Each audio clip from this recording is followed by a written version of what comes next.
Oui, Pierre Leprof, vulgarisateur, ma 103e capsule, là, et aujourd'hui je la fais là, pour poursuivre un peu la foulée là, des événements assez extraordinaires dont on est témoin, particulièrement le convoi pour la liberté 2022.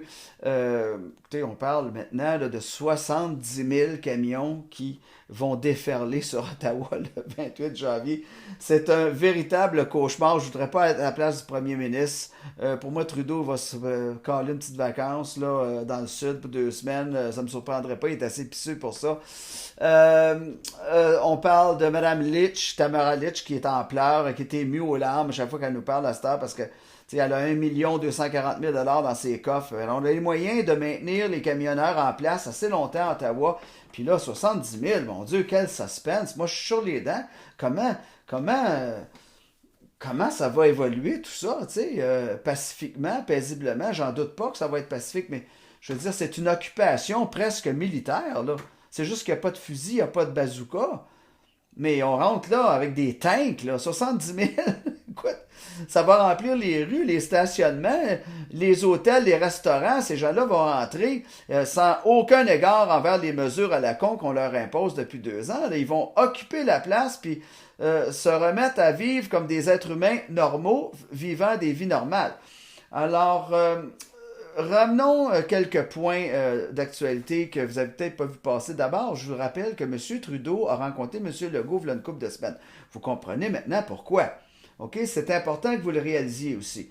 Évidemment, on parlait sans doute de ces mesures qu'on allait imposer aux transporteurs frontaliers, sans se douter de la réaction qui s'en suivrait, là. Mais c'est sûr qu'on planifiait ce coup-là. On planifie aussi, n'en doutez pas, de rendre les premières injections obligatoires. Là, on a un État policier sous le nez, comme il se produit présentement en Italie, en Grèce et en Autriche.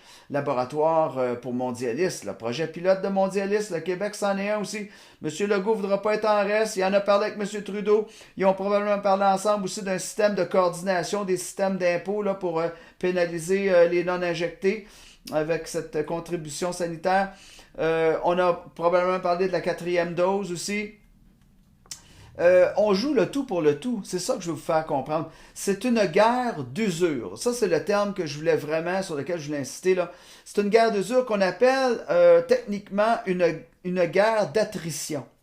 Tu sais, la guerre d'attrition, là, c'est comment user les réserves et les forces de l'ennemi, petit peu par petit peu. C'est pas une guerre classique, là, baïonnette contre baïonnette. Là. C'est comment affaiblir l'autre, comment l'avoir à l'usure. Dans le temps de la colonie, je me souviens de mes cours d'histoire là, qui nous apprenaient que Frontenac était descendu avec des Hurons, massacrer des familles anglaises du New Hampshire, en réponse à la même chose qu'ils avaient fait à des colons français qui avaient été massacrés par des Iroquois puis des soldats anglais. Alors, tu sais, c'était ça une guerre d'attrition. Vous voulez nous avoir à l'usure, vous voulez nous affaiblir, vous voulez nous user, atteindre notre morale, ben, voilà notre charge. On y va, voilà notre charge contre vous maintenant. C'est ça une guerre d'attrition. Et c'est dans lequel nous sommes pris présentement. OK? C'est pas le temps d'être zen, de faire du macramé, puis du granola, puis manger des bâtons. C'est le temps de répondre du tac au tac. OK? Puis là, les camionneurs canadiens ont décidé qu'ils jouaient le tout pour le tout. C'est ça qui est grave, là. Parce qu'il n'y a plus de revenez-y après ça, là. Vous revenez plus d'Ottawa, vous revenez d'Ottawa vainqueur ou vaincu. OK? Puis il n'y aura pas de demi-mesure.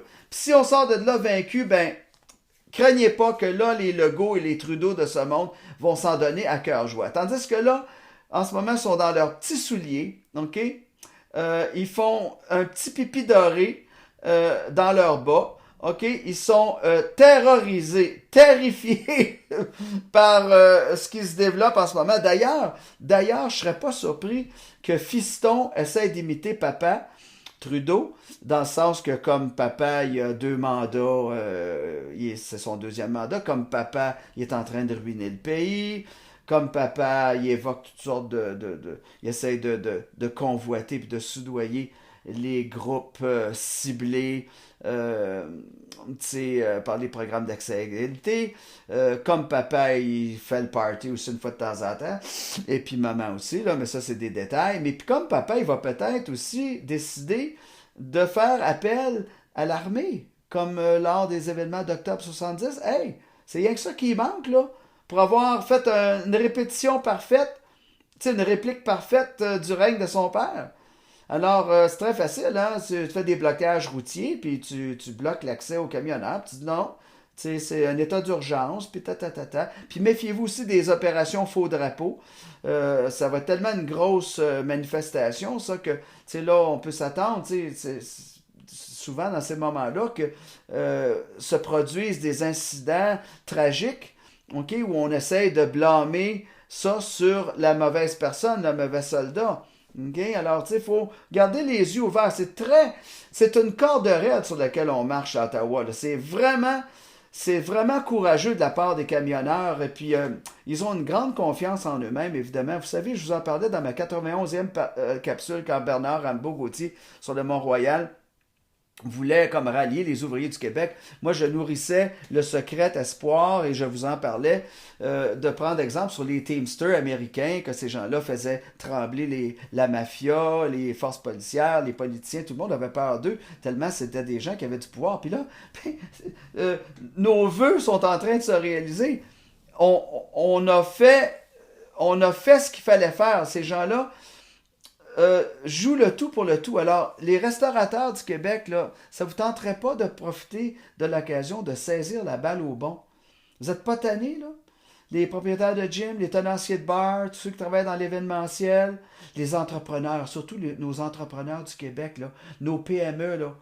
Avant qu'on vous donne le coup de grâce, on vous achève complètement, là, ça ne vous tente pas de dire « mange de la merde au gouvernement, tes mesures à la con ». Va aux toilettes où je pense. Profitez du momentum présentement de la fin janvier 2022 pour vous manifester et vous ajouter à ce soulèvement populaire. Il n'y a pas d'autre façon d'appeler ça. Alors, pensez à tout ça, ces points-là, messieurs, dames. Je ne veux pas allonger la capsule, c'est toujours pour refaire des mises au point parce que c'est un sujet tellement chaud, ça, les camionneurs, là. Et puis, on ne peut pas manquer notre coup, on n'a pas le droit. Mais c'est fini. C'est fini. Moi, j'ai l'impression d'aller jusqu'au bout là-dedans. Je sais que je parle au nom de bien du monde. Je ne sais pas si je vais faire un rapport d'impôt cette année. Là. Je suis en train d'évaluer ça. Moi, je refuse d'être traité différemment d'un autre citoyen parce que je suis en santé et que je prends soin de moi. Puis j'ai un bon système immunitaire. Je veux qu'on me lâche les baskets à un moment donné. Là. Alors, je sais que je parle au nom de bien d'entre vous. Et puis, qu'est-ce que je pourrais dire aussi? Pat King, qui est un des organisateurs, un des porte-parole, qui nous rappelle qu'ils ont déjà eu un coup de pratique, eux autres. Là. Se sont déjà rendus à Ottawa, eux autres, pour contester la taxe de carbone. Là. Et puis, la taxe climatique. Là. Puis, avec assez de succès, mais ça se compare en rien avec ce qu'on est en train de faire là. Puis aussi, je ne vous cache pas que j'ai d'ailleurs laissé un message à Mme Tamara Lich pour qu'elle me réponde. Elle me répond d'habitude pour lui demander c'est quoi les efforts de coordination qui sont faits là, avec répéter cette expérience-là avec la Ville de Québec par la suite. Parce que Ottawa, ça risque d'être long, mais après ça, il faut s'occuper de Québec. Parce que Québec, c'est vraiment la capitale des employés de l'État soumis, serviles, passifs, léthargiques, et puis ils s'en sortiront jamais tout seuls. Alors, il faut qu'il y en ait un déploiement massif à Québec après. Alors, on veut savoir c'est quoi qui se coordonne de cette façon-là. Alors, je vous tiens au courant dès que j'ai des nouvelles. Messieurs, dames, bonne fin de journée. Au revoir.